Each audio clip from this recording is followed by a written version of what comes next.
इमरान खान और पाकिस्तान के लिए 1000 से ज़्यादा लोग अपनी जानें कुर्बान कर चुके हैं। लाखों लोगों का कारोबार तबाह हुआ है, हज़ारों ने जेलें काटी हैं और अब भी हज़ारों जेलों में हैं। आम वर्कर्स से लेकर टॉप क़यादत तक सब ने तारीख़ के सबसे बड़े मज़ालिम बर्दाश्त कर लिए हैं। इमरान खान के नज़रिए के साथ खड़े रहने की भारी कीमतें अदा की हैं। 8 फरवरी के इलेक्शन में अपनी जीती हुई सीटें हारी हैं, लोगों के घर तोड़े गए हैं, औरतों की इज्जतें पामाल हुई हैं। माली नुकसान का तो अंदाज़ा ही मुमकिन नहीं है। फिर इमरान खान का अपना ख़ानदान किस कर्ब से गुज़र रहा है, सबको नज़र भी आ रहा है। बुशरा बीबी बग़ैर किसी जुर्म के कैद में है। हसन नियाज़ी को इमरान खान का भांजा होने की सज़ा दी जा रही है। क्या ये सब हक़ाइक़ इमरान खान को मालूम नहीं है? अच्छी तरह मालूम है। तो फिर इमरान खान इतना सब कुछ गंवा कर अब डील कैसे कर सकता है? खुदा न खास्ता कर भी लेगा तो ये असर के वक्त रोज़ा तोड़ने वाली बात होगी और इंशाल्लाह इमरान खान डील नहीं करेगा। और वो डफर्स डंगर जो 3 साल तक बेईमाना मजालिम की इंतहा करके अब इमरान खान को डीलें ऑफरें कर रहे हैं, क्या ये पागल हैं? डील का वो वक्त था जब इमरान खान ने कहा था कि हम बड़ी मुश्किल से मईशत को पटड़ी पर लाए हैं, बेहतरीन चलती मईशत तबाह मत करो और मुझसे बात करो। मगर तब ये ताकत के नशे में चूर थे। अब ताकत का मुसलसल इस्तेमाल करके देख लिया, हासिल कुछ नहीं हुआ, गंवा सब कुछ दिया। अब खान अपनी शराइत पर रिहा होगा और उन्हें रिहा करना पड़ेगा और ये खान को रिहा करने में जितनी देर करेंगे उतना ज़्यादा नुकसान उठाते चले जाएंगे। और ये कोई इमरान खान का नुकसान नहीं है बल्कि ज़्यादा नुकसान इनका अपना है।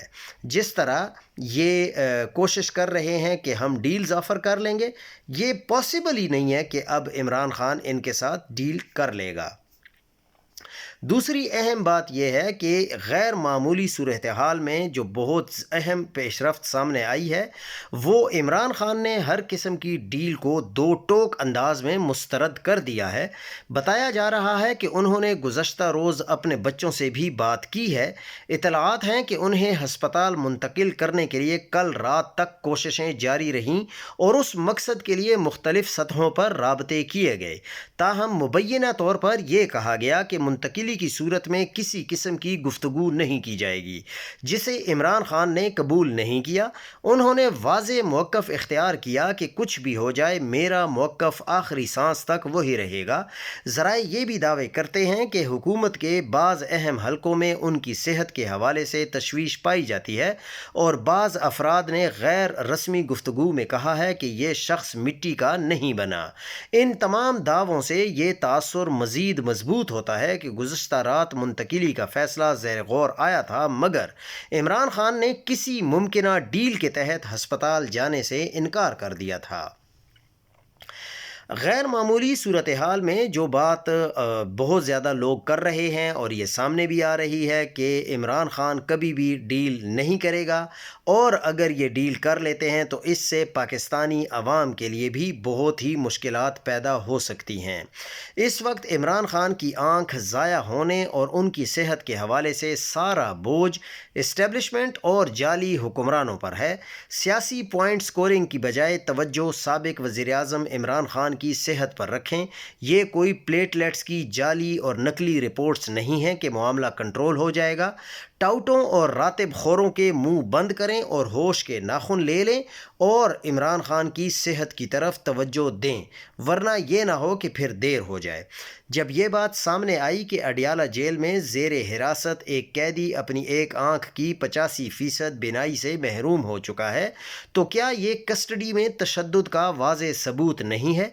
क्या सुप्रीम कोर्ट ने कैदी का बयान लिया है? अडियाला जेल के सुप्रिटेंडेंट साहब बहादुर पहले ही अदालती अहकामात की खिलाफ वर्जी करते रहे हैं। क्या supreme court of Pakistan superintendent superintendent صاحب بہادر کو طلب کر کے عدالت کی نافرمانی اور اس درجے کے تشدد پر جس کے نتیجے میں قیدی اپنی بینائی کا بڑا حصہ کھو بیٹھا ہے انہیں سزا دینے کی ہمت اور جرت کا مظاہرہ کرے گی، یا 27ویں ترمیم کی زنجیر نے سپریم کورٹ کے ہاتھ پاؤں باندھ کر رکھے ہوئے ہیں؟ اگر دیکھا جائے تو آنکھ، کان اور دانت کا درد ایسا عذاب ہے جو انسان سے نیند ہی نہیں بلکہ جینے کا سکون بھی چھین لیتا ہے۔ انسان ہر لمحہ تڑپتا رہتا ہے، مگر ذرا سوچیں اس شخص کے بارے میں جو جیل کی سلاخوں کے پیچھے بیٹھا پچھلے کئی مہینوں سے اسی اذیت میں مبتلا ہے اور مسلسل اپنی تکلیف کی نشاندہی کر رہا ہے۔ اندازہ کریں کہ اگر آنکھ میں ہر پل شدید درد ہو تو اسے سہنا کتنا کٹھن ہوتا ہے، مگر یہاں سوال درد کا نہیں حوصلے کا ہے۔ سوچیں یہ شخص کتنا ارادوں کا پختہ ہے، کتنا دلیر اور کتنا بہادر ہے۔ اس کی استقامت اور صبر کا عالم کیا ہوگا کہ وہ یہ سب کچھ جیل میں بیٹھ کر برداشت کر رہا ہے، اور یہ سب وہ کس لیے کر رہا ہے؟ افسوس کہ جس قوم کو جگانے کے لیے وہ یہ قربانیاں دے رہا ہے وہ آج بھی غفلت کی نیند میں سو رہے ہیں۔ اب شہباز گل کا یہ دعویٰ اور سہیل آفریدی کا جو کچھ دیر پہلے جو انہوں نے بٹوین دا لائن ایک ٹویٹ کی ہے، اس میں ایک بات ذہن میں آ رہی ہے کہ غالباً مقتدرہ کو معلوم چل گیا ہے پتہ کہ پرانے جیلر نے کوئی واردات ڈالی ہے، تبھی شاید جیلر تبدیل کیا گیا تھا۔ ٹائم لائن دیکھیں کہ عمران خان کی آنکھ میں خون جمنا اور آنکھ کا مسئلہ شروع ہونا اور خان صاحب کا اس کا ذکر کرنا اس وقت کی بات ہے جب ایکسٹینشن کی باتیں ہو رہی تھیں اور ایکسٹینشن لیٹر ایشو نہیں کیا جا رہا تھا۔